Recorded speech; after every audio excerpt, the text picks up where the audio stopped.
case na with decimal po yung na-file ko, should I submit again? For me, hindi na po. Piso lang naman yung difference niyan. Basta sa next filing mo, mag-round off na po tayo. Huwag na tayo maglagay ng decimal.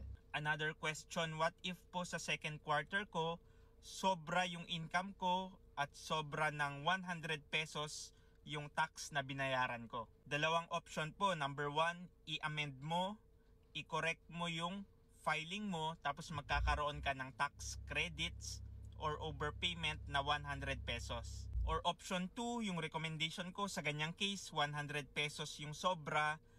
Kahit wag mo nang i-amend, sa annual income tax return mo, maitatama mo pa rin naman po yan dahil yung total income for the year naman po ang fina-file natin sa annual ITR. So maklik-claim mo pa rin or magagamit mo pa rin yung sobra na 100 pesos. Important lang, hindi problema kay BIR pag sobra yung binayaran nating tax. Kagaya ng example na to. Pero pag kulang ng 100 pesos yung binayaran mo, dapat itama mo po agad before the deadline at bayaran mo po yung kulang na 100 pesos before the deadline. Dahil kung hindi, doon po magkakaroon ng penalty. You are a freelancer at meron kang concern or question regarding freelancers BIR registration and freelancers tax compliance, comment mo lang yan at sasagutin ko yan.